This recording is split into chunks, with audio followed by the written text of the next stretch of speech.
Ngithokoza kakhulu bayede hlanga lomhlabathi silo sawangwane moya umhlaba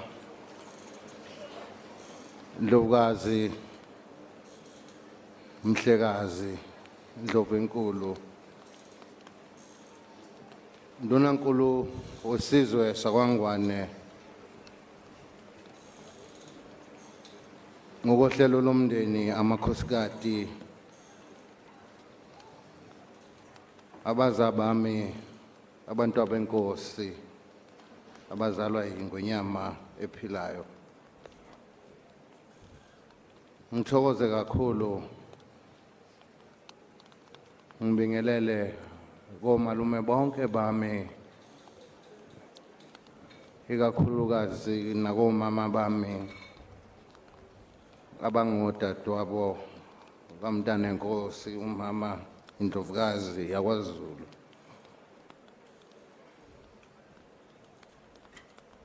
mabandla onke akhona ngiphakamise okukhulu ukubingelela ebandleni eliseduze kakhulu nomphefumulo wami okuyibandla lamaNazaretha. Amen. Ngibingelele kini nonke ababhishopi abafundisi abashumayela izwi lenkosi kulelizwe nabahambisa nemilayezo yokuphila siyisizwe. Ngiyambonga namhlanje ngiyambonga uJehova mphefumulo wami ngilapha ngosuku olukhulu kangaka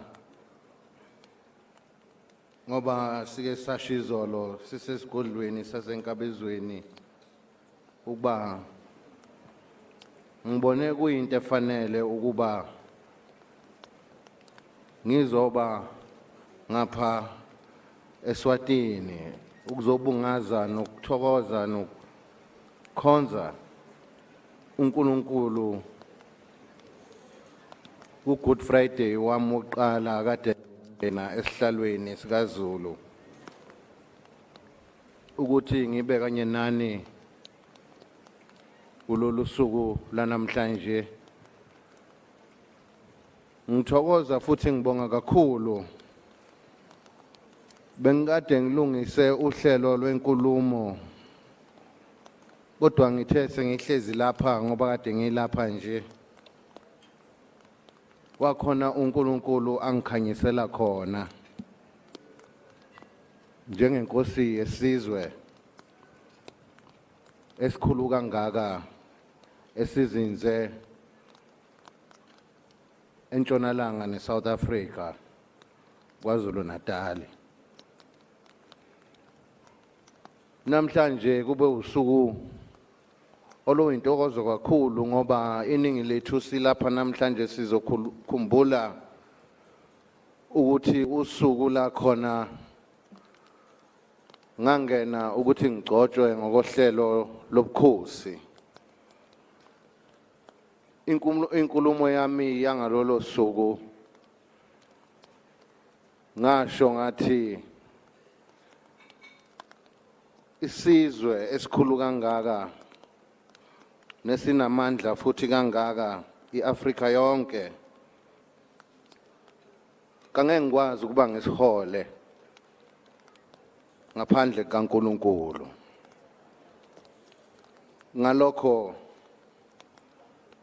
ngabazisa enkulumeni yami ababe khona ngalolu suku ukuthi siyolhola ngeBhayibheli indlela eya phambili. Ngicabanga ukuthi iningi lethu soyikhumbula lezo inkulumo mhla ngisho lokho ngalelo langa ngalolo suku. Ngalokhu ngicela ukuba ngisho namhlanje okungehlele okuhle okuyinhlahla futhi nokuyisibusiso esingandele bani. Ngingasho ngithi sekungehlele kabili empilweni yami ukuphila kwami ngiyibuza futhi ngibuye ngiyiphendule ukuthi yini uNkulunkulu ayihlose ngami noma ayihlose ngami. Ngalokhu ngizocela ukuba isizwe sonke singibongele futhi singibongise. iBhayibheli lami lokuqala lesiZulu elibhalwe ngokohlelo lwesiZulu, ngiqala ukuba neBhayibheli elibhalwe ngesiZulu ngaliphiwa ubaba, ngaliphiwa uMdlokombane uvukudla amadoda, namhlanje lisasekhona. Amen. Namhlanje iSilo sakwaNgwane ngokunjalo siphinde lokho okwayenziwa iSilo esebuzile. Sangipha kulokhu iBhayibheli elibhalwe ngokohlelo lwesiSwati. Ngiyakwazi ke ungiphendulile uNkulunkulu ngalokhu. Uthe kumina uneBhayibheli lesiZulu, lesiSwati nelesilungu.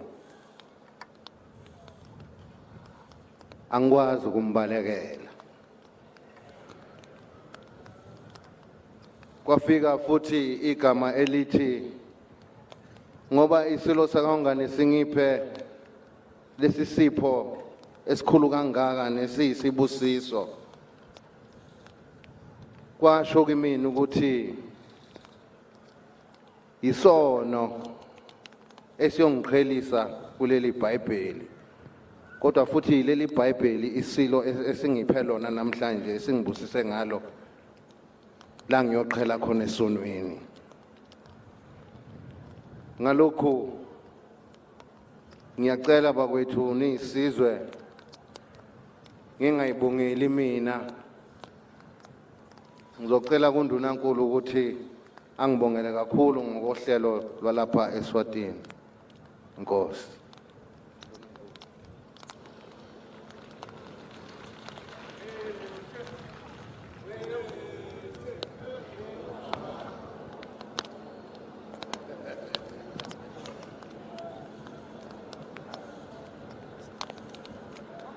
Simbongise bekunene.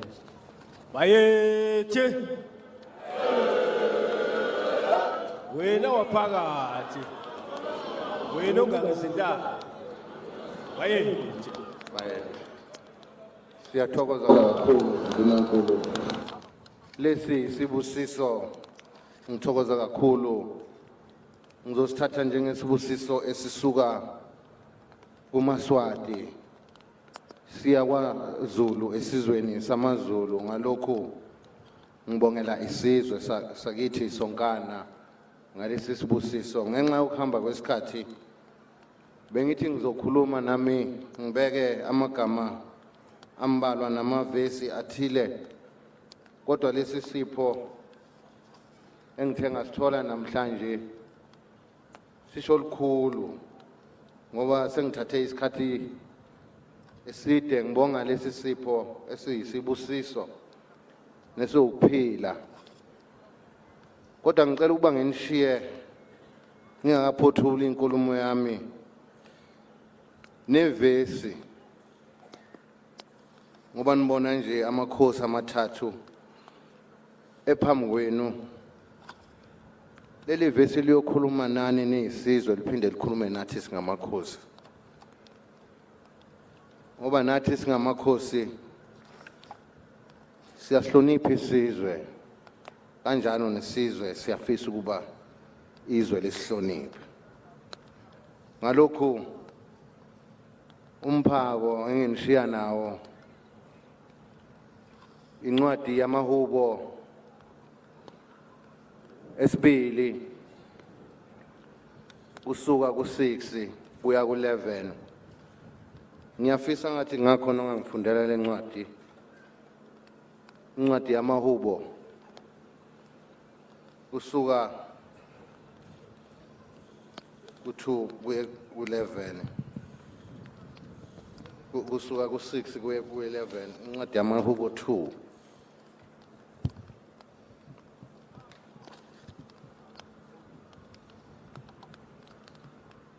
Sifunza dihlabelelo sahloko sesibili livesi laka 6 nelivesi laka 7. Ngimi loyibekile inkosi eSiyoni, inkosi lengiyikhethile ngiyibeke eSiyoni inzaba yami lengcwele. Angimemedele umyalo lowashiwo nguSimakadze kimi nakathi, wena uyindvodzana yami lamuhla ngikutele. Amen. Ngiyathokoza mina besilo usunqamile kumele ufike ku11. Verse number 8. Fundisi. Cela kimi mine ngiyakunika tive tibe lifa lakho, nemhlaba wonke ube ingcebo yakho. Uphahlate ngentonga yensimbi, ubaphihlite njengelidziwo lwembumbi. Ngako ke ninemakhosi hlakaniphani, nifunze sifundvo, nibe babusi bemhlaba. Gondani Simakadze ngekwesaba, nijabule ngekuthuthumela. Bayethe wena waphakathi. Amen. Ngithokoza kakhulu umbhishophi. Lawo nina besilo amagama enginishiya azibusiso nawo ukuthi nihambe niyohlaziya emakhaya, nibheke ukuthi kulokho okukhulunywa kule ncwadi yamandulo kukhuluma nathi ngqo siyisizwe futhi nathi ngqo singamakhosi. Ngalokhu ngithi ngithokoza kakhulu ithuba eninginikeze lona sihlangene singamabandla ahlukene. Ngiyaqinisekisa futhi ngiyazi angisoli ndawo nginolwazi ukuthi uNkulunkulu ngoba sihlangene kunjena namhlanje uphakathi kwethu, ushiyile esihlalweni sakhe ezulwini wazokotha kanye nathi, ukukhonza kanye nathi, ukulalela simkhonza, sibiza igama lakhe ngokukholelwa nanokwethembela kuyena. Ngiyathokoza kakhulu nonke bayethe silosikhulu Ndlovukazi. Ngithokoza kakhulu nebesilo. Inkosi nibusise. Amen.